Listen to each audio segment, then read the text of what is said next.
আমাদের পিউকে আজকে আমি গোসল করাবো। গত ৩ মাস যাবত ওকে আমি নিয়ে এসেছি আমার বাসায়, বাট ওকে গোসল করানো হয়নি একবারও, যেহেতু উইন্টার ছিল। এজন্য আজকে ওকে ফার্স্ট গোসল করাবো।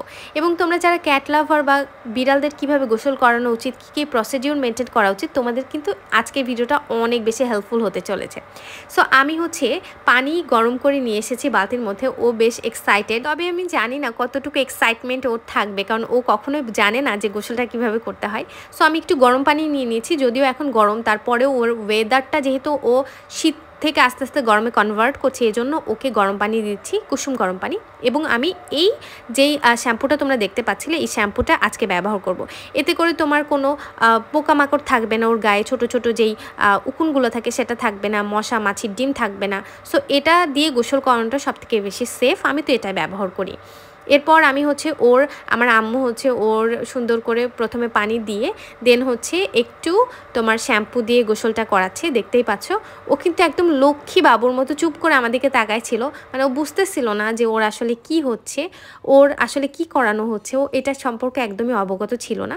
তো আমি চাচ্ছিলাম যে ওকে লং টাইম গোসল না করে একদম শর্ট টাইমের মধ্যে গোসলটা ফিনিশ করানো হোক।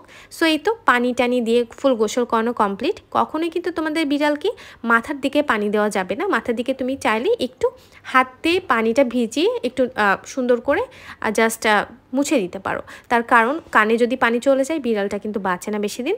এই জন্য ওকে আমরা খুব সুন্দর করে যত্ন সহকারে গোসলটা করানোর পরে রোদে নিয়ে এসে যে চিরুনি দিয়ে আঁচড়াচ্ছি, এটা ওর নিজের চিরুনি। এবং এই চিরুনিতে খুব সুন্দরভাবে ওর লোমগুলো সোজা হয়ে যায় এবং তার সাথে তোমার লোমগুলো অনেক বেশি সফট হয়ে যায়। গোসল করানোর পর খুব সুন্দর করে মুছিয়ে দিয়েছি, তারপরে ওর গা চাটাচাটি করছে। মনে হয় ও নিজেরটা নিজে করতে পছন্দ করে। এরপরে যে আমি দেখতে পাচ্ছ লোমগুলো যেটা ঝরেছে সেটা তোমার এই চিরুনির মাধ্যমে উঠে এসেছে, এক্সট্রাভাবে কোনো জায়গায় পড়ার কোনো চান্স নাই। এটা এইভাবে আমি সুন্দর করে ওর আছড়িয়ে আছড়িয়ে দিচ্ছি, যাতে করে শুকানোর পর সুন্দরভাবে লোমগুলো সোজা থাকে। এবং এটা দেখতেই পাচ্ছ, এটা চাপ দিলে জাস্ট তুমি যে লোমগুলো আছড়িয়েছো সেটা ইনস্ট্যান্ট বেরিয়ে আসবে। এরপর আমি ওকে একটু আদর দিচ্ছিলাম, যেহেতু ওর ফার্স্ট টাইম গোসল ছিল। এবং ওকে একটা আমি ক্যান্ডি খাওয়াবো। এটা তোমার কাঁটাবন থেকে আমি নিয়েছিলাম, যে কোনো পেট শপে তোমরা এটা পেয়ে যাবে। এবং এটা খেতে ক্যাটলার খুব পছন্দ করে। আমি মাঝে মাঝে ওকে এটা দিই, এটা দিলে আসলে ওর খাওয়ার রুচিটাও বাড়ে, ওর গ্রোথটাও হয়। এবং তোমরা যারা ক্যাট পালো ডেফিনেটলি এরকম টাইপের চকলেট ওকে খাওয়াবা। একটা প্যাকেটের মধ্যে 4টা থাকে এবং মেবি প্রাইস 150 থেকে 200 টাকার মধ্যে। এই যে চিরুনিতে আমি আবার ওকে লোমটা আছড়িয়েছিলাম এবং লোমটা দেখো এইভাবে বেরিয়ে আসছে। ও অনেকক্ষণ ধরে একটু বাইরে ছিল, এরপর আমি আটকিয়ে দিয়েছি এবং ও সুন্দর করে রোদ পোহাতে পোহাতে বাইরে দেখছিল।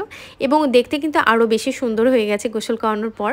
অ্যান্ড এই যে আমি এত সুন্দর করে গোসল করালাম, অথচ একদম নিচে গিয়ে বসে আছে চুপ করে, মানে সব নোংরা টোংরা লাগাই।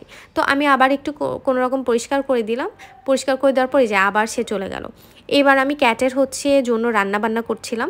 ওর রান্নার সবসময় আমি বয়েল করার চেষ্টা করি, এবং এখানে আমি আজকে ব্যবহার করেছি লাউ, গাজর এবং তার সাথে মুরগির মাংস। আমি নর্মালি ওকে এখনও ফিশটা খাওয়াচ্ছি না, কারণ মুরগির মাংসটাই ও খেয়ে অভ্যস্ত এবং এটাই ওর সাথে বেশি স্যুট করে। এবং স্যুপ টাইপের যে ঝোলটা ছিল সেটা দিয়ে আমি খুব সুন্দর করে এটা প্রিপেয়ার করে ওর কাছে নিয়ে যাচ্ছিলাম। নিয়ে গিয়ে রাখলাম এবং সে তো একদম দূরে ছিল, এই যে দৌড়ায় দৌড়ায় চলে আসছে খাবারের গন্ধ পেয়ে। ও সবসময় গাজরটা খেতে পছন্দ করে। আমি মাঝে মাঝে ভাবি যে ও কি খরগোশ নাকি ক্যাট, এটাই ভুলে যাই মাঝে মাঝে যে এত পরিমাণে গাজর একটা ক্যাটের কিভাবে পছন্দ। এরপর আমি কিছু ক্যাট ফুডও দিই, কারণ ওর যখন যেটা খেতে অভ্যস্ত হবে, যখন যেটা খেতে ইচ্ছা করবে যাতে করে সেটাই পাই। সো এখানে আমি একটু ক্যাট ফুড নিয়েছি, তার সাথে এই যে ওর খাবারটা নিয়েছি, দুপুরের লাঞ্চ, অ্যান্ড তার সাথে ছিল পানিটা কিন্তু কখনোই তোমরা সাপ্লাইয়ের পানি দিবা না, তোমরা সবসময় চেষ্টা করবে ফিল্টারের পানিটা দিতে, নাহলে কিন্তু ক্যাটের যেই পানিবাহিত রোগগুলো আছে সেগুলো কিন্তু হয়ে যেতে পারে। এই যে কি সুন্দর করে খাচ্ছে দেখো। খাওয়ার পর এবার তার চুল শুকানোর পর দেখো দেখতে এরকম হয়েছে, একদম পুরো লাড্ডু লাড্ডু মাখন মাখন টাইপের। ওকে দেখতে কিন্তু খুব বেশি সুন্দর এবং হোয়াইট এবং ক্রিমি টাইপের একটা টেক্সচার ওর, যেটা আমার খুব বেশি পছন্দ। এবং পিউকে তো আমি অনেক ভালোবাসি, আমার মানে একমাত্র পিউ বলা যায়।